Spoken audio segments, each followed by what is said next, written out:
이익금으로 가지고 부동산을 바꿔놓기 시작한 거죠. 그래서 일부 수익금을 실현을 하고 또 세팅을 하면서 남편에게 설득을 했죠. 지금 우리가 퇴직이 얼마 안 남았다. 그럼 우리가 살아갈 삶의 길이가 엄청나게 길게 있다. 지금 120세 얘기하는데 앞으로 100살까지 살 거다. 그러면 그때도 우리가 노동할 생각은 없다. 육체적인 노동. 그래서 돈이 일해서 오는 시스템을 만들어야 된다. 그러려면 우리가 지금 용기를 내야 된다. 우리가 살고 있는 이 집을 우리가 포기하자. 남편이 진짜 뻥 찌는 거죠. 이 집을 포기하자는 살고 있는 집을 제가 전세를 주고 그 자금도 활용을 하자. 100년 전에 100달러가 지금 현재 돈 풀린 것 때문에 3달러 가치밖에 안 한다잖아요. 구매력이 그만큼 떨어진 거.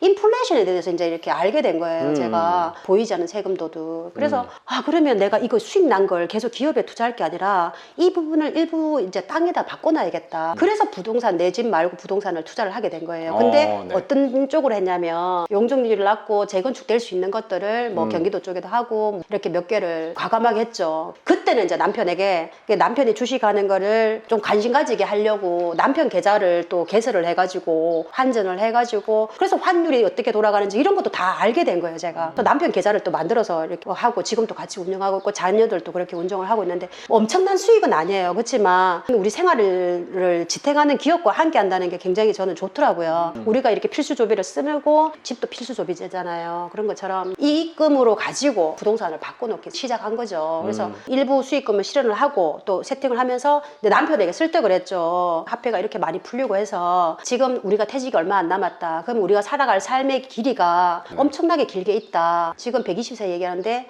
앞으로 100살까지 살 거다. 그러면 그때도 우리가 노동할 생각은 없다. 육체적인 노동. 그래서 돈이 일해서 오는 시스템을 만들어야 된다. 그러려면 우리가 지금 용기를 내야 된다. 우리가 살고 있는 이 집을 우리가 포기하자. 남편이 진짜 뻥 찌는 거죠. 이 집을 포기하자는 살고 있는 집을 제가 전세를 주고 그 자금도 활용을 하자 했거든요.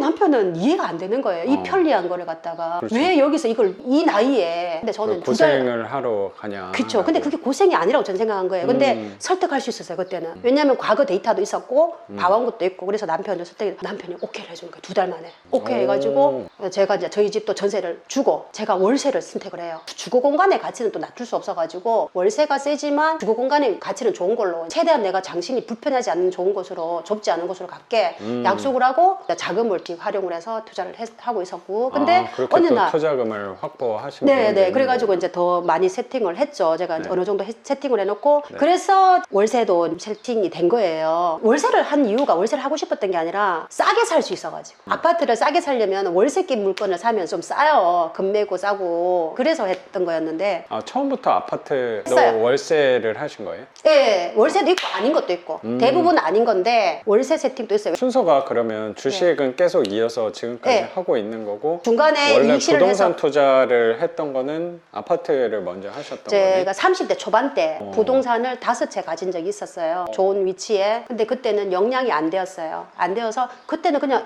둘째 애기 없고 사고 팔고 그때 다섯 채가 있었어요. 거기 20년 전에? 그때 영향이 안 됐던 거예요. 뭐를 모르고 그거를 보유할 수 있는 상황이 안 되어서 작은 이익 실현을 하고 앞전에 그 전세 내려는 그 집을 제가 과감하게 큰 집을 분양권 하나가 있고 큰 집을 옮기려고 분양권을 매도를 하고 15년 전쯤에는 5채가 감당이 안 된다고 생각해서 다 처분을 한 거예요? 그렇죠. 하고 조금의 나서 최근에 시작한 게 한 6년 정도 전에 부동산은 아니에요. 부동산은 20년 후반부터 10년 그럼 초반. 부동산 투자를 새로 다시 시작한 거는 재작년 후반부터 부동산 투자를 했는데 그 부동산 투자는 어떻게 하신 거예요? 그건 일반 매매로 아파트 위주로. 네네네. 그것도 경상도 쪽에 있는 물건으로. 아니요, 경기도도 있고. 수도권 그때 뭐 평택 아파트만 여러 개 있다. 예, 여러 개 있어요. 10개는 넘어요. 선생님이 진짜 적폐 세력이었네요.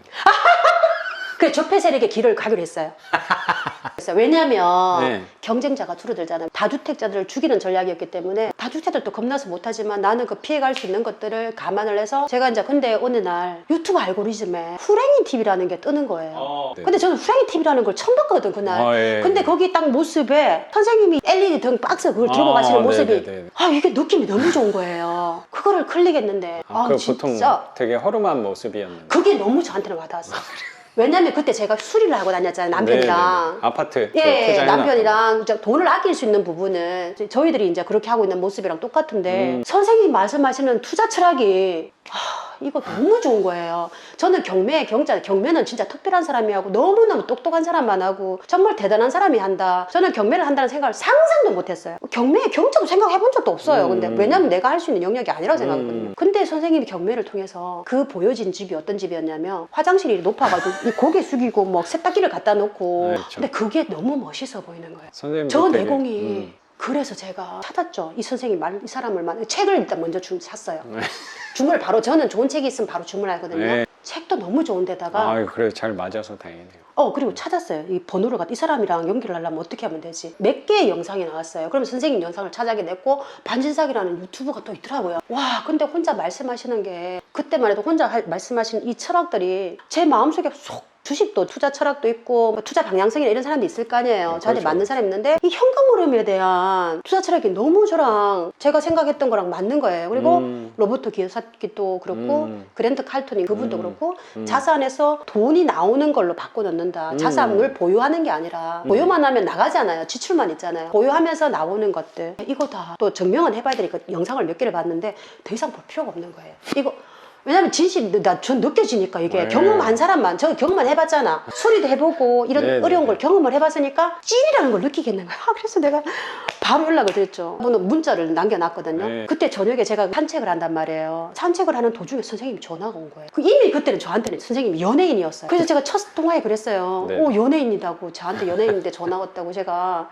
근데 이거 영상 보시는 단 이해를 못할 거예요. 이 마음을. 근데 저는 이게 진짜 거짓 하나가 없거든요. 단체 수업이 1월 20일 있고 홀로 수업은 3월 달에 있다. 근데 3월 달까지 넘기면 안 될 것 같은 거예요. 그래서 제가 과감하게 선택을 하죠. 그리고 고맙습니다. 토요일 날 수업하는 걸 하나를 포기를 하고 선생님 수업을 선택을 하고 가게 됩니다. 그래서 그 수업이 3월 5일 날 끝나요. 세상에서 정확하네요. 제일 현명한 선택이었어요. 근데 네. 뵐수록 시간이 질수록 명품인 거예요, 선생님. 말한다고 느껴질지는 모르겠는데 아마 충분히 느끼실 것 같아요. 아니 그 뭐 느껴지고 안 느껴지고는 그건 중요한 부분은 아니라고 생각해요. 네. 나는 선생님 얘기 듣고 싶어서 온 거니까. 선생님이 이 투자를 하게 된 게 중간에 제 영상을 좀 보게 돼서 나도 현금 흐름 쪽으로 하는 것도 좋겠다. 원래 기존까지는 아파트를 주력으로 부동산에 있어서는 많이 하셨는데 거기는 갭 투자도 있고 아파트로 월세 투자한 것도 있었고 네. 아파트 갭 투자는 빼놓고 아파트 월세 투자한 거랑 이 빌라 월세 투자한 거랑 경험을 두 군데 다 해보신 거잖아요. 두 개를 해봤을 때 장단점도 느껴지실 거라고 생각이 좀 들어서 100% 장점이 여기 바꾸죠. 사람들이 지방 쪽에 빌라 투자하는 거에 대한 선입견이 꽤 있는 건 선생님도 잘 알고 있는 거잖아요.